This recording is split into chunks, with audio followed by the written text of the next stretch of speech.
Hello friends, we all फूडीजमध्ये आपणा सर्वांचं मनापासून स्वागत आहे.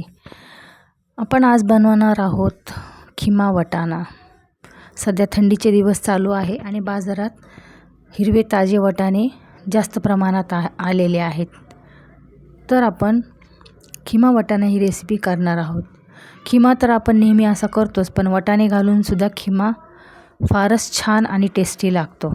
त्यासाठी मी अर्धा किलो खिमा घेतलेला आहे. तो स्वच्छ धुवून एका चाळणीत निथळत ठेवला मी आणि त्याला फोडणी देऊन घेणार आहोत आपण. त्यासाठी मी पातेल्यामध्ये तेल घातलं. तेल तापत असताना एक कांदा कट करून घेतला अगोदरच. आपण फोडणीला कांदा घालणार आहोत. अशा प्रकारे खिमा शिजवला ना, मटण असो किंवा खिमा, तेल घालून कांद्याची फोडणी देऊन त्याला शिजवून घेतलं ना की त्याची चव फारच अप्रतिम लागते. तर कांदा लाल झाल्यानंतर आपण जो खिमा चाळणीमध्ये निथळत ठेवला होता तो आपण त्याच्यात घालायचा आहे. आपण खिमा घालून त्याला छान पाणी सुटेपर्यंत वाफेवर शिजवून घेणार आहोत.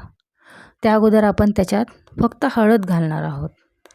हळदीने काय होतं, जो काही बॅक्टेरिया असेल तो नाहीसा होईल. कारण मांस म्हटलं की किती आपण धुतलं तरी थोडंफार बॅक्टेरिया असू शकतो. त्यामुळे पूर्वीच्या काळी लोक अगोदर हळद घालून असं मांस शिजवून घ्यायचे.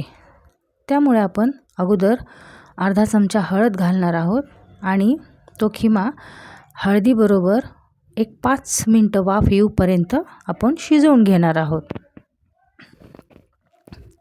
आणि त्यानंतर 5 मिनटं आपण ते झाकून ठेवायचं आहे. तुम्ही बघू शकता मी ते हळद घालत आहे आणि खिमा आपण पातेल्यात शिजू घातल्यानंतर लगेचच त्याला पाणी सुटायला सुरुवात होते. इथे आपण बघताय मी हळदीबरोबर त्याला छान असं परतवून घेत आहे आणि 5 मिनटं त्याला वाफ येऊपर्यंत आपण झाकण ठेवून हा खिमा इथे शिजवून घ्यायचा आहे. 5 मिनटानंतर खिम्याला बऱ्यापैकी पाणी सुटलेलं आहे. त्यानंतर आपण त्यात चवीनुसार आपण मीठ घालत आहोत. मीठ घालून मग आपण पुन्हा त्याला 10 मिनटं आपण शिजवून घेणार आहोत. खिमा हा छान असा बारीक असल्यामुळे तो पहिल्या 10 ते 15 मिनटातच बऱ्यापैकी शिजतो. आणि खिमा इथे वाफेवर शिजत असताना मी इथे आपली जी खिमा वटाण्याची भाजी आहे त्याच्यासाठी मी इथे एका बाजूला मसाला करून घेत आहे. त्यासाठी मी पाव वाटी खोबरं घेतलेलं आहे, सुकं खोबरं मी घेतलेलं आहे आणि 2 टीस्पून मी इथे धने घेतलेले आहेत. धन्यानी ना ह्या भाजीला खूपच अशी झणझणीत अशी चव येते. आणि खोबरं धने आपण हे मिक्सरच्या भांड्यात वाटून घेणार आहोत. तुम्ही सुकं खोबरं वापरू शकता किंवा ओलं नारळ देखील तुम्ही वापरू शकता. त्यानंतर मिक्सरच्या भांड्यामध्ये ते आपण वाटून घेण्या अगोदर मी एक कांदा मीडियम आकाराचा घेतलेला तो कट करून तव्यावर 4-5 हिरव्या मिरच्या आणि कांदा हे दोन्ही आपण थोडं तेल घालून फ्राय करून घेणार आहोत. ते थोडंसं त्याचं कच्चंपण जाऊस तर आपण ते तव्यावर आपण भाजून घेत आहोत. आपण एका बाजूला इथे खिमा शिजू घातला होता. तुम्ही बघू शकता त्यातलं पाणी बऱ्यापैकी आटत आलेलं आहे. जास्त त्याचं पाणी आटू द्यायचं नाही, कारण मग त्याची सगळी चव ही निघून जाते. आणि त्यानंतर आपण त्याच्यात टोमॅटो घालणार आहे. 3 मी मीडियम छोटे टोमॅटो त्याच्यात कट करून घातलेले आहेत. टोमॅटो देखील गाळ होईपर्यंत आपण आणखी 5 मिनटं हा खिमा शिजवून घेणार आहोत. टोमॅटो छान गाळ होईपर्यंत आपण हे जे आपण वाटून घेतलं होतं खोबरं आणि धने भाजून घेतलं होतं ते आपण इथे मिक्सरच्या भांड्यात वाटून घेणार आहोत.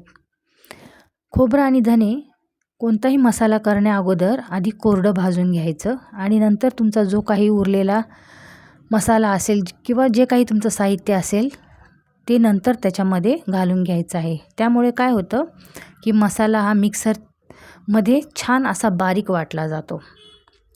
नाहीतर तुम्ही सुरुवातीला सर्व मसाले एकत्र करून जर पाणी घालून वाटलं मिक्सरमध्ये तर मसाला आपल्याला पाहिजे तितका बारीक होत नाही. तर आपला मसाला मी एकीकडे वाटून घेतल्यानंतर थोडंसं गरम पाणी मी त्या खिम्यामध्ये घातलं आहे आणि खिमा बऱ्यापैकी आपला शिजून तयार आहे. एकीकडे मी कढई ठेवली आहे, त्यात तेल घातलं आणि जो मी मसाला वाटून घेतला होता तो मी भाजण्यासाठी कढईमध्ये घातला आहे. छान त्याला तेल सुटूपर्यंत आपण मसाला भाजून घेतल्यानंतर आपण जे पावडर मसाले आहेत ते त्याच्यात घालत आहोत. मी 7-8 हिरव्या मिरच्या तर घेतल्याच होत्या, म्हणून आपण तिखट थोडं बेताचंच घ्यायचं आहे आपल्या चवीप्रमाणे. 1 टीस्पून मी लाल तिखट घेतलं, अर्धा टीस्पून मी हळद घेतली आणि 1 टीस्पून मी गरम मसाला घेतला. हे ड्राय मसाले छान मसाल्याबरोबर भाजून झाल्यानंतर मी इथे 2 वाट्या मी वटाणे, हिरवे वटाणे जे ताजे निसून घेतले होते ते मी ह्याच्यात घातलेले आहेत. ह्या मसाल्याबरोबर ते वटाणे छान शिजून घ्यायचे आहेत आणि आपण मिक्सरच्या भांड्याचं थोडंसं पाणी त्याच्यात घातलं आहे. जास्त आपण ह्याच्यात पाणी घालणार नाही, कारण काय होतं वटाण्यामध्ये सुरुवातीला जास्त पाणी घातलं तर वटाणे लवकर शिजत नाही आणि ते निब्बर होतात, मऊ होत नाहीत. म्हणून मी सुरुवातीला थोडंच पाणी त्याच्यात घातलं आणि ती वटाण्याची भाजी शिजवून घेतली. त्यानंतर आपला जो खिमा शिजून तयार होता तो मी त्याच्यात घालत आहे. खिमा आणि वटाणा हा एकत्र करून आपल्याला ते शिजवून घ्यायचं आहे. तुम्ही बघू शकता जास्त त्याच्यात पाणी न घालता आपण थोड्याच पाण्यावर ते शिजवून घ्यायचं आहे, कारण खिमा ऑलरेडी शिजलेला आहे आणि वटाणेही आपण आधी शिजवून घेतलेले आहेत. नंतर आपण चवीनुसार त्याच्यात मीठ घालणार आहोत आणि थोडंसं पाणी घालून आपण ही भाजी तयार केलेली आहे. इथे तुम्ही बघू शकता खमंग आणि छान अशी चमचमीत रसभरीत आपली खिमा वटाण्याची भाजी बनवून तयार आहे. हॉटेलपेक्षा भारी आणि चवीला एकदम भन्नाट अशी भाजी इथे आपली तयार झालेली आहे. ही भाजी तुम्ही पावाबरोबर, चपातीबरोबर, पराठ्याबरोबर, भाकरीबरोबर कशाबरोबरही आपल्या आपल्या आवडीप्रमाणे तुम्ही खाऊ शकता. तर कशी वाटली रेसिपी? आवडली असेल तर नक्की लाईक करा आणि ह्या भाजीची रेसिपी नक्की ट्राय करून बघा. तर इथे आपली तयार झालेली आहे खिमा वटाणा ही चमचमीत अशी भाजी.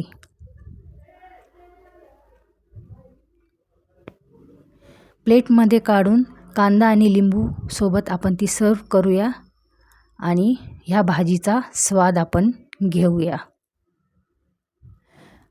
आणि शेवटी देखील आपण थोडीशी कोथिंबीर वरून गार्निशिंगसाठी घालून घेतली आहे. धन्यवाद.